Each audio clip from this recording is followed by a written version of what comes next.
Thanks everybody for hopping on tonight, joining us at Mountain Cloud. And I can see various parts of the world. Actually, we got Australia, I think here. Thank you very much, and various parts of the US.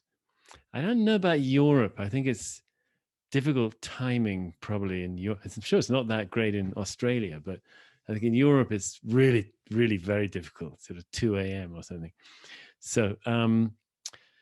It's nice to see Zendo folks as well. Thank you, all you guys there. I hope to come in quite soon, actually, and meet in person with everybody. So, I'm Valerie. Nice to see you from Dallas. Okay. So let's see. We're gonna look at a koan, another koan tonight. But first, I just want to say, this new course, Original Love, of course, I really hope everybody might be interested to do it. It's a broader spectrum of sort of fundamentals of meditation, of the various kinds of growth that meditation can foster. And but I just, do want to sort of underscore that it's not in any way sort of supplanting our Zen at Mountain Cloud. We're really still a Zen center. But I feel that there's things to be learned that many of us will benefit from by having a little broader of a base of our sort of understanding of meditation and yeah. I mean, if you sign up, you'll get a sense of what I'm talking about. And some of you will have done, actually last year we had some retreats on with the title Original Love. So a little bit of a precursor, is that the word, of what this is going to be. So some sort of taste of that you might already have had. But, we're still in the koan business, so to speak. And tonight, I want to look at a famous koan from this collection, The Gateless Gate. And actually, some of you, if you've been tuning in, you'll know that recently I gave a series actually of 3 talks on the second koan in this collection, The Gateless Gate. And I seem to be feeling drawn to, perhaps I'm going to just work my way through The Gateless Gate. So I'm looking at the 3rd one today, and it's called Gutei's Finger. So that's the sort of focus of the talk. And actually, without any more ado, I'm just going to tell you the koan. It comes in 2 versions. There's the version in the Gateless Gate, and there's another version in the Blue Cliff Record, which is another great koan collection. And there's probably other collections it's in as well. The simplest version of the koan just goes like this. Whatever he was asked, Master Gutei simply held up one finger.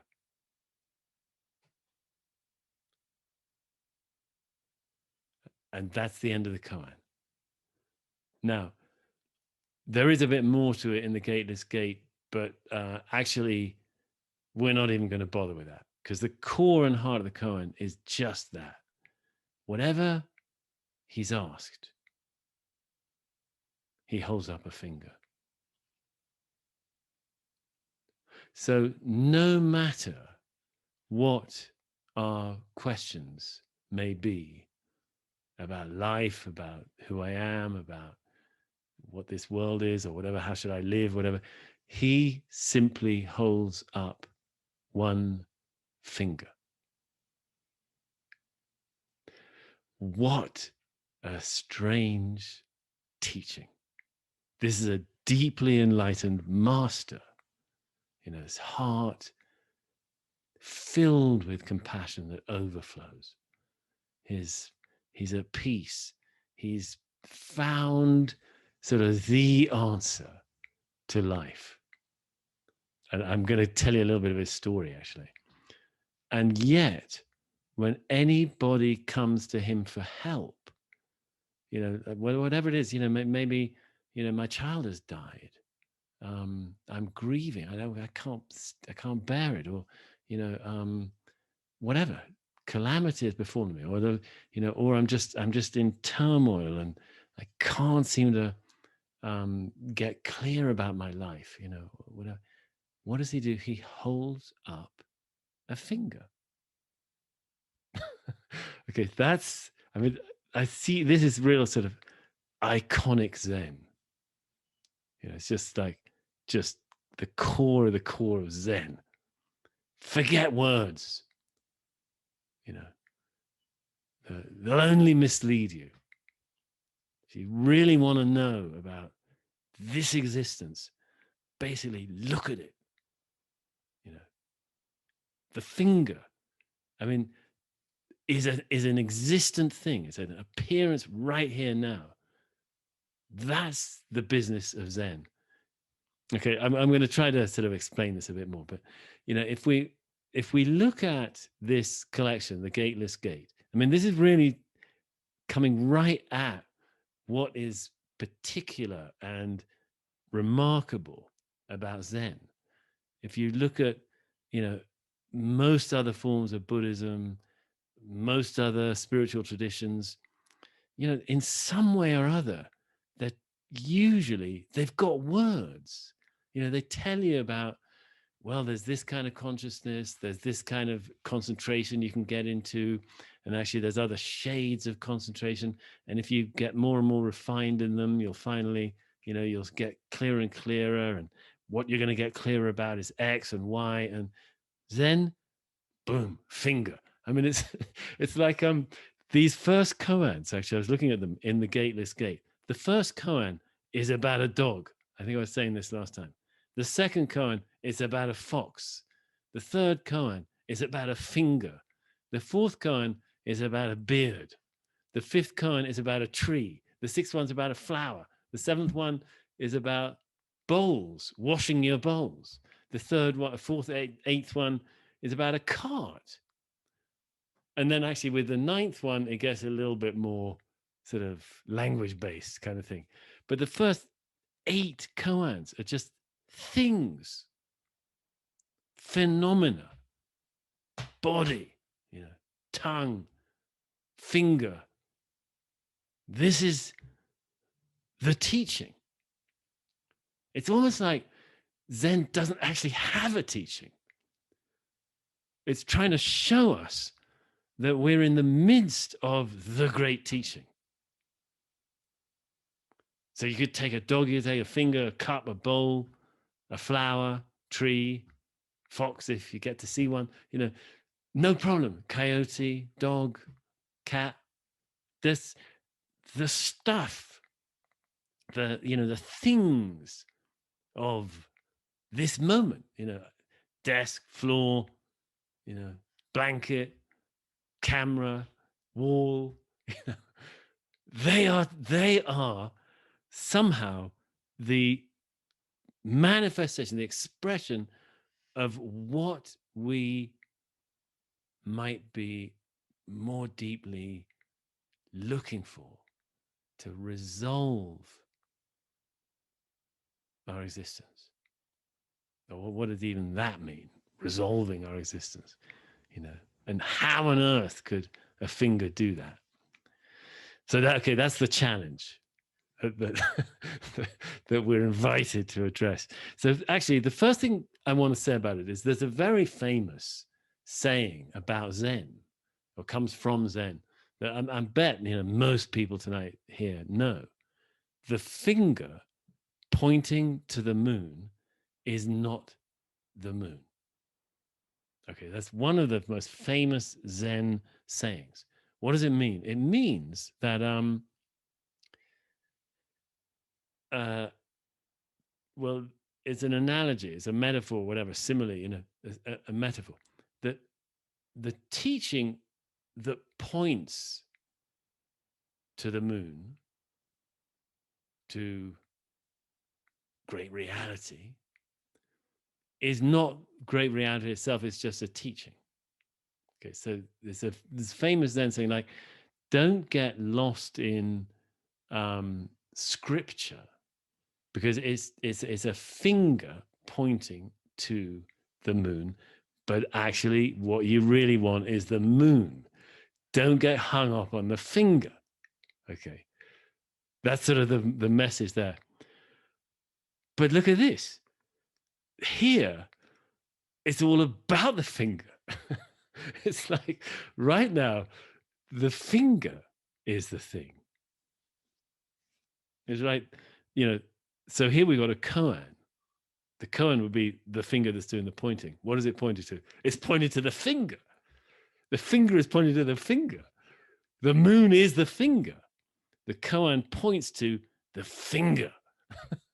Okay, so why is this finger the great moon? What does that mean? Moon of awakening, moon of enlightenment, full moon of enlightenment. Ah, man. How are we going to unravel this? Okay, so I'm going to tell you some things that it's sort of not, and that might help us a little bit. I don't want to be critical or disparaging or anything, but one time some years ago, I heard from a friend about somebody sort of having this notion with this very koan that in ancient China, the word finger could also mean thumb, and that perhaps what Gutei did was hold up his thumb, like a sort of thumbs up, like all good, So this teaching was really all good or something. I remember when I heard that, 15 years ago or something, 15 years ago, deep in my own koan training, it actually, my heart sank. I felt real dismay as that somebody might, I thought this koan training is so precious. And I hope I can convey a bit about why, but it's not like it's deeply ethical in a way, but it's not sort of moral guidance. It's not on that level, like, don't worry, be happy. It's not actually, that's not sort of the level that koans are on. I mean, that may be very good advice, like, chin up or sort of, I don't know, things aren't so bad, look on the bright side. That's the closing song of Life of Brian, always look on the bright side of life. And it's true, it's good advice and stuff, but actually to take a koan that way is really to miss the vast beauty that a koan is really expressing. Okay, so it's not sort of, I don't know, just pay attention and I can't think of a good expression, sort of shape up or something, or what do you say, like chin up, or sort of sorry, I can't quite think of the expression I'm looking for. It's not about that. It's not about that. It's not about that. It's about something that we hear about dimly, we kind of know about dimly, we sense maybe that somehow it's possible to experience this world.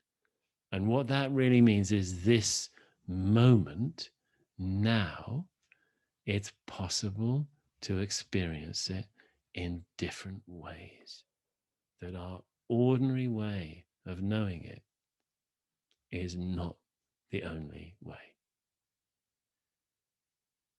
Now, that actually is quite a radical statement.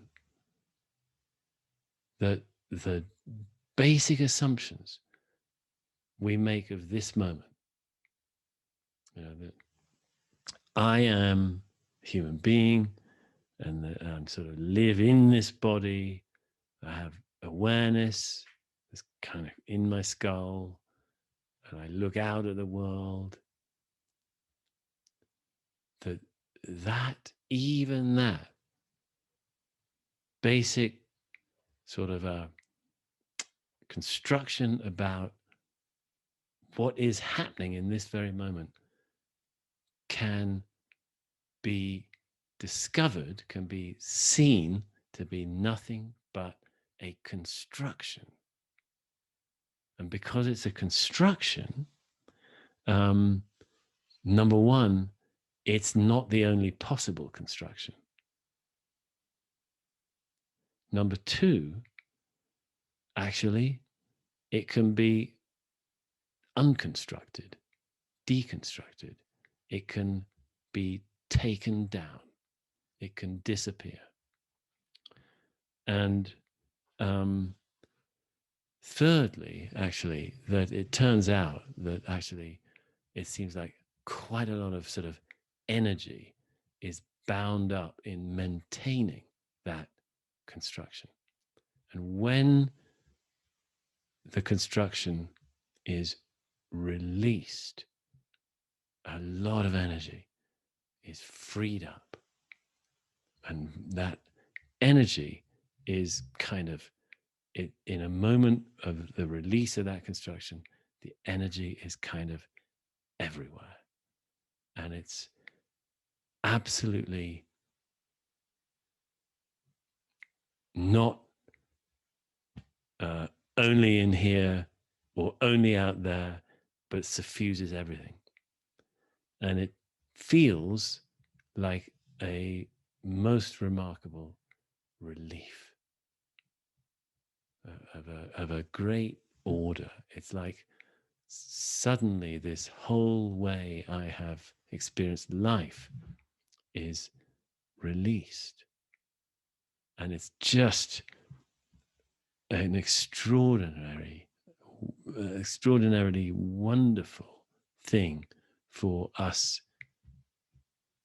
mortal suffering beings to find this great relief, great release.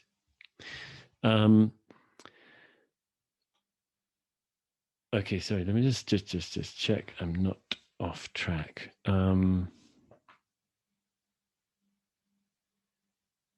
No, I'm going to actually come now to Gutei's own story.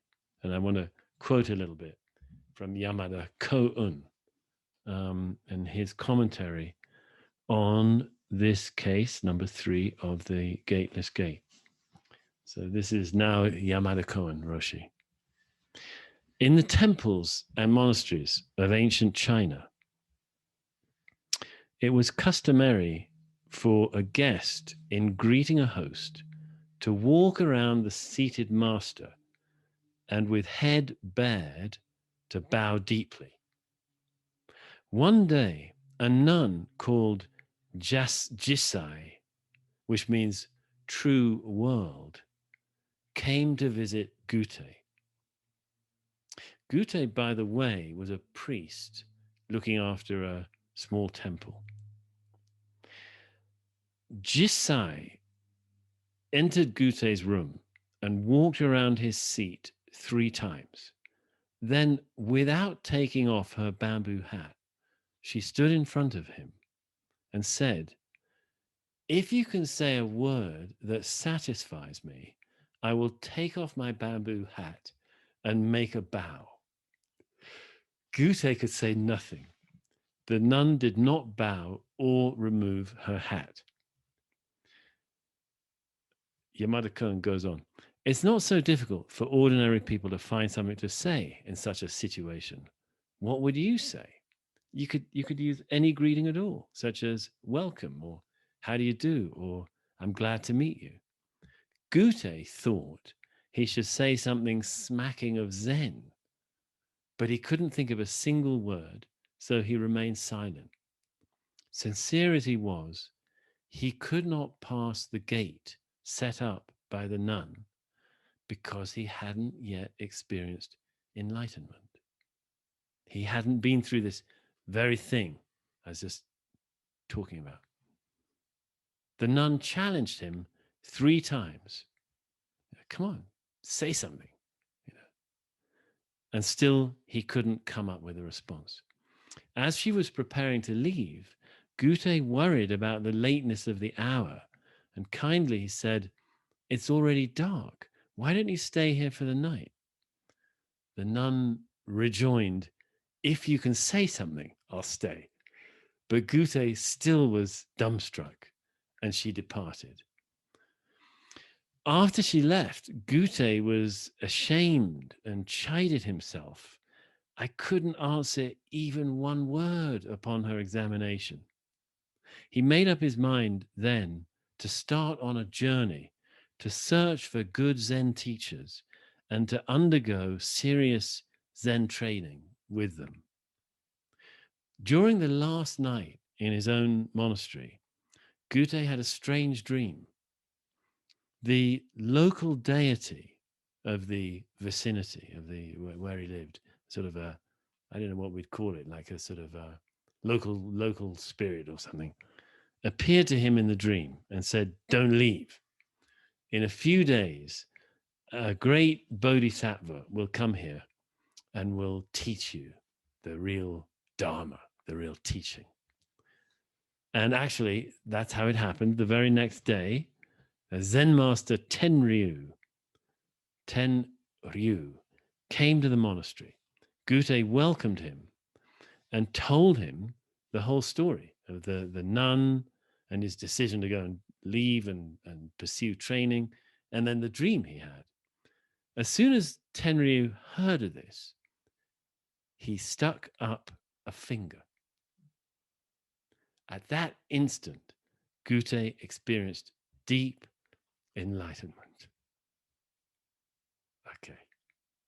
And the koan, Yamada koan goes on, the point of this koan is just holding up one finger. Okay. Holding up one finger.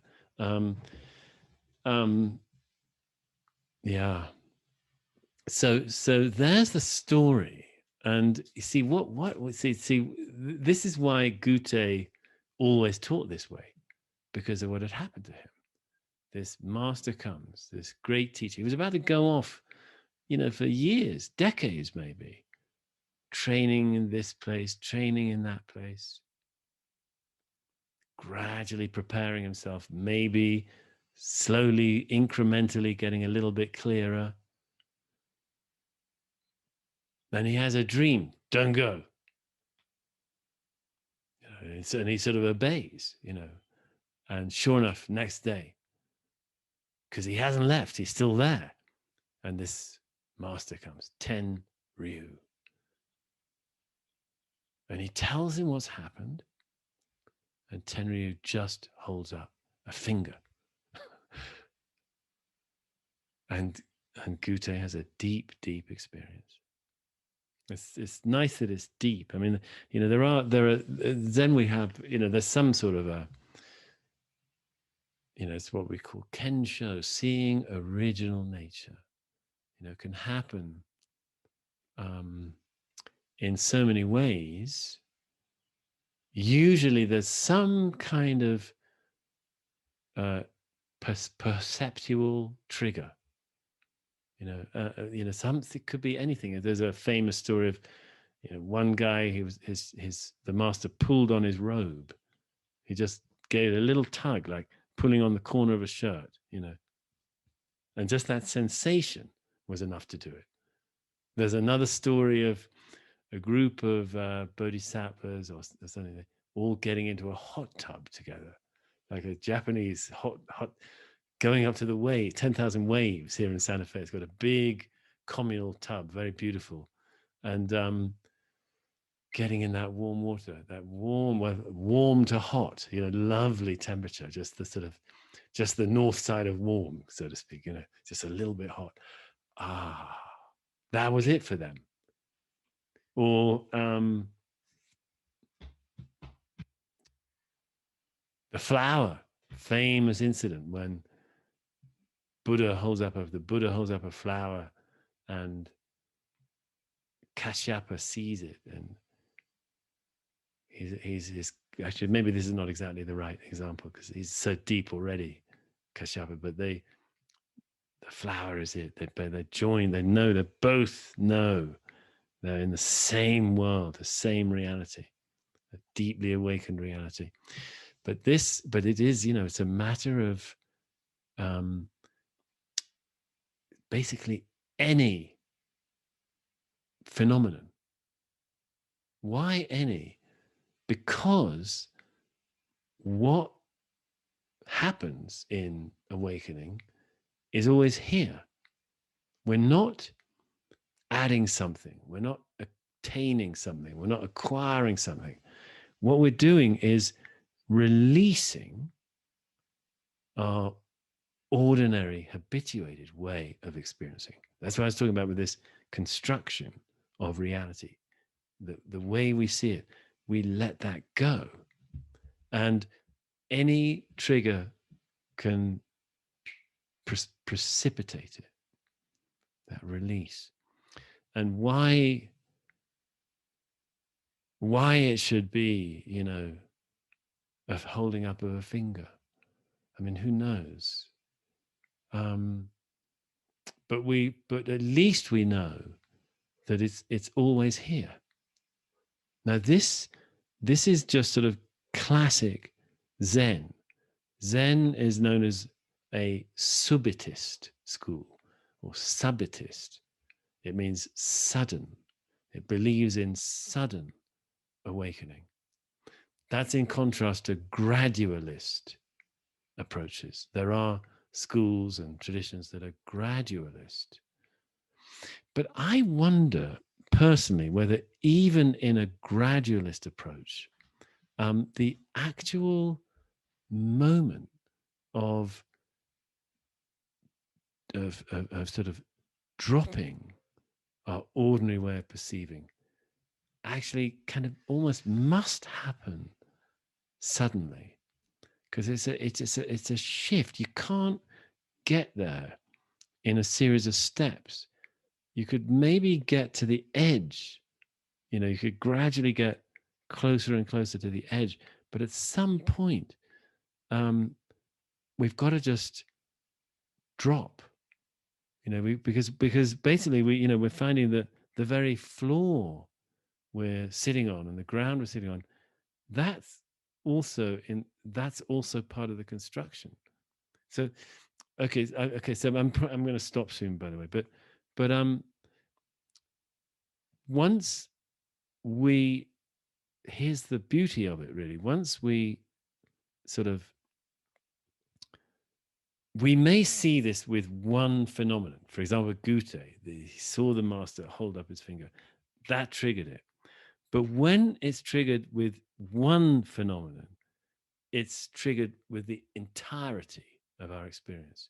You can't get it sort of, in a way, you can't get it only partially. In another sense, you can actually, because we tend to not see have the whole thing drop away at one time. That's unusual, especially for a first experience, which seems to be what happened with Gutei. Everything, so they got a deep experience. He never sort of needed another one. So it's always like, here it is. He could never forget it. Because it's once it's really opened, it's always here, and you always know it's here. And for some reason, for him, he just so liked this finger way of doing it. He could have done it another way, because once you know it's here, you could really just do it with, hey, how about a cup of tea? You must have walked a long way. Please take off your hat. Let's not be so formal. Or whatever. You're welcome here. I'm glad you've come. Just it's freely showing itself, expressing itself all the time with whatever we do. But he loved this finger way. In fact, when he died, or just when he was about to die, he said, I received this one finger Zen from old Tenryu. I've used it all my life, and I have not exhausted it. That's actually the final line in the Gateless Gate version of the koan. So we can ask, I mean, we actually do ask in sort of Dokusan on this koan, why hasn't he exhausted it? Why hasn't he used it up? This is his only teaching, as far as we know. This was what Gutei did. People come, I want to study with you, master. You're an enlightened master. I want to study with you. Well, fine, you know. that's what I've got, you know. And it was all that was needed, actually. It was all that was needed. Now, I'm going to give you a different translation and then we'll wind up. This is from David Hinton's translation of the Gateless Gate, translated here as the no gate gateway, the gateway that has no gate. I think I gave a talk on that title already. Why is the gateless gate? Why is the gate gateless? Why is it a gate but no gate? Here's this version of the same koan in another translation. Whenever a question was posed, Master Million simply raised a finger. That's it. Not that different, really, except the strange and wonderful name, Million. I didn't know Gutei meant that, but that's how it's taken here. And then in the last part, he said, when Million was about to follow the vanishing way of things, in other words, dying was about to die, he said to the Sangha, I received this one finger Chan, or Zen, from Heaven Dragon Mountain. That's Tenryu. I used it for an entire lifetime and never exhausted it. That's so, isn't that rather beautiful? See, what I might talk more about this next week. I don't know, or the next time I speak, because really what I'd like to get into, and I haven't really done it yet, I can feel it, is that it's so beautiful when this energy that's locked up in maintaining the world as we know it for our experience of it. I mean, can you just imagine for just this moment right now that all your experience of this very moment, you know, you're probably in a room. So there's floor, there's walls, there may be daylight, there may be nighttime. You're hearing a voice, you might be looking at the screen, you might not be looking at the screen, but you know, the sensorium, the box of experience that you're having right now. What if it's merely a construction? What if in some way you're making it look the way it looks, sound the way it sounds, smell, feel, etc., the way it does? What if you don't know that you're doing it and you don't know, you can't imagine how you're making it this way, but what if you are? And you could stop doing that. And when you stop doing that, you discover something that, of course, is unspeakable because language is part of the construction. That's gone too. You discover, well, we can call it a reality where there isn't a floor, there aren't walls, there isn't a you. You can get to this, you know, and the Buddhist tradition is full of just sort of repeated attempts to convey this fact. You know, whether we look at the Heart Sutra that says, yes, there's seeing, but really there's no seeing. There's hearing, but really there's no hearing. There's feeling, but really there's no feeling. There's eyes, but no eyes. Ears, but no ears. Body, but no body. No body, meaning no body. You know, when that sort of construction process is interrupted, at least, or sort of, you know, is gone. Or another way to put it is we see through it. But of course, we're not there to see through. It's somehow seen through. When that happens, it's not a ghastly void.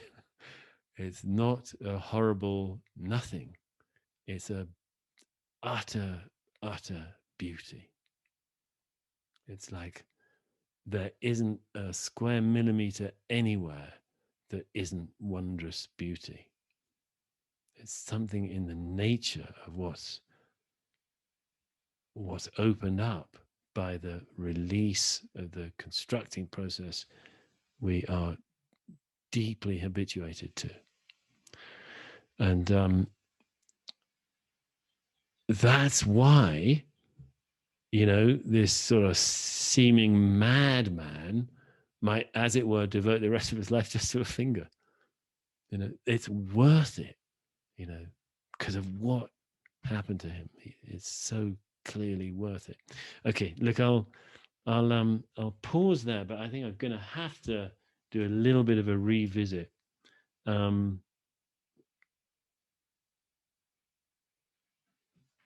And perhaps look at the verse to this koan as well. I'm not sure. Anyway, I think we'll look. Actually, if anybody wants to ask something, I'm totally open to that. So,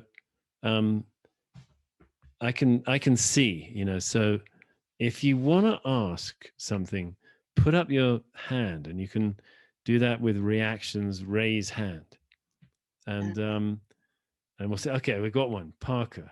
Okay, so. Oh, I got two. Okay, so we'll see how many we can do. Let's see. So why don't you, Peg? I don't know if you could. You very can I do it or? Just a moment. Conveniently, they come up to the top of the list. Oh, thank you.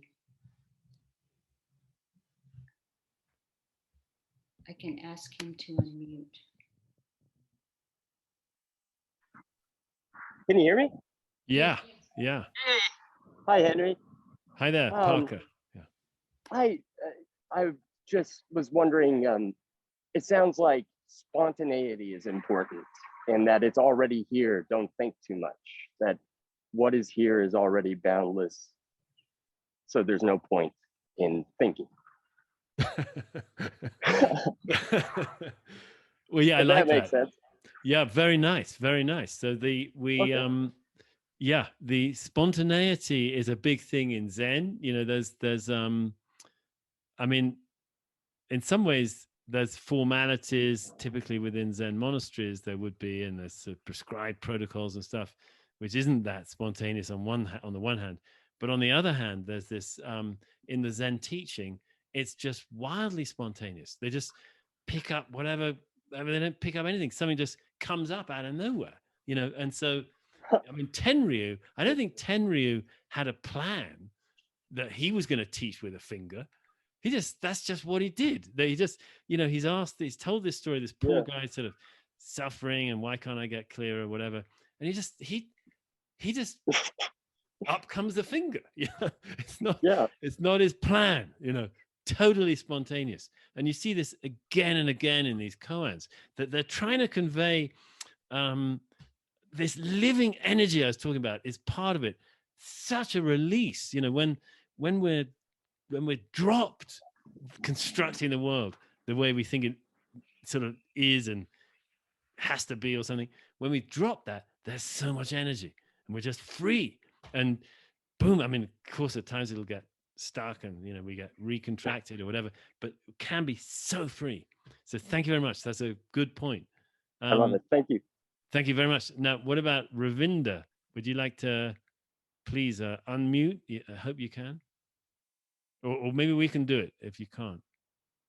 Okay, I'm going to, Peg, I've jumped in and asked Ravinder to unmute because I've got to. Okay. Can you hear me now? Yes. Well, I just got my answer because I was going to say, what's unconstruction mean? And the previous speaker just said it's about spontaneity, and it got me thinking a lot. So I'm not going to ask my question anymore.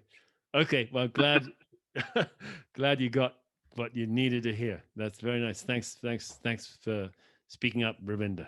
Very nice. Colin, You should. Can you unmute? Yeah. Can you hear Okay. me? Yeah.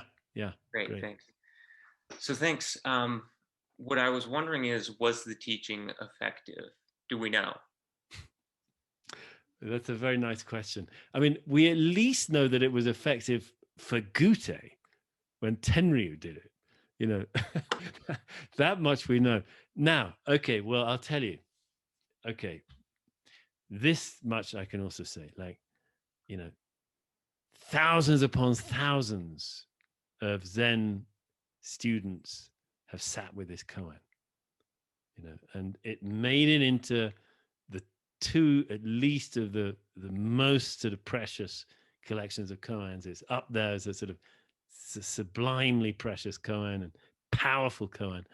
And I've seen personally, as a in my privileged role as teacher, I've seen it help people very much. Now, whether I don't know, because you know, in the methodology as it's come down to us, you know, as you probably know, many of you, we typically, you know, this is not like a koan we start with. We usually are starting with, you know, a handful of other koans. Very commonly it's the koan mu. So it's not, it would be odd in a way. We wouldn't expect that this koan would be it's not in the position for commonly triggering an initial Kensho experience, if you see what I mean, because it's just not used often that way. But I mean, I personally have this wish that what happened to me, like happened to many, that you attend talks, you hear talks on koans, because you know, while somebody is working with mu, they're going to be hearing about hopefully many other koans by coming to hear talks and so on. And that's one reason I was willing to, you know, put koans on the waking up app, so to speak, because it's sort of like giving people a taste of them as they would get in attending a Zen center and hearing talks. And that can be fertilizing for their practice, perhaps with another koan, such as mu, or it may just be that it's hearing, you know, who knows? It could just be hearing about another koan. Boom, it happens to trigger something for somebody. Now, the more important point, though, however, is that definitely if we've had an initial opening and we're starting to work through further koans, and we do this book, The Gateless Gate, actually as our sort of second book of koans, if you're working through the koans with a teacher.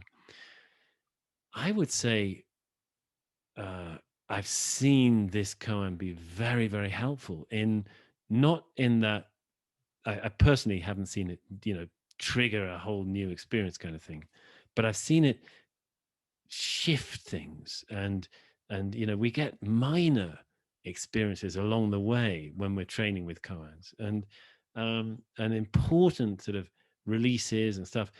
And there's absolutely no reason why it couldn't have a great massive sort of releasing effect as well. And I'm sure it has done. So there's a little bit of an answer. Thank you. It's a good question, actually. Thank you. Yeah. Okay, great. Well, let's look at, maybe we'll just do one more. We got Michael. Michael, are you able to unmute? I think I am. Can you hear me? Yes. Perfect. Good morning from Munich, Germany. You're right. It's very early here. Wow, how cool. Is it like 2 a.m.? It's 2:46 in the morning. Yeah. Well, wow. Well, we're honored to have you. Thanks a lot. So my question, I'm not sure if it's appropriate to ask this, and I'm not even sure if it really matters, but there's a moment on psychedelics where it feels like basically all filters are somehow removed, and suddenly one gets a really fresh perspective on everything, including this very moment when one is in at this moment. Is there something to say about whether that's similar or has some relevance to all of this? Yeah, that's a great question. Look, I would expect that it probably is in the same territory in some way or another. My own experience with psychedelics is very limited, and I happen to have, a powerful or somewhat powerful sort of awakening experience when I was 19, before I'd had any psychedelics. It was later, actually, when I was very unhappy at university. I did. I did acid with a couple of friends, and it was a, I mean, it was so nowhere near as powerful as what I'd experienced in that awakening experience. But there was something of a reduced sense of self.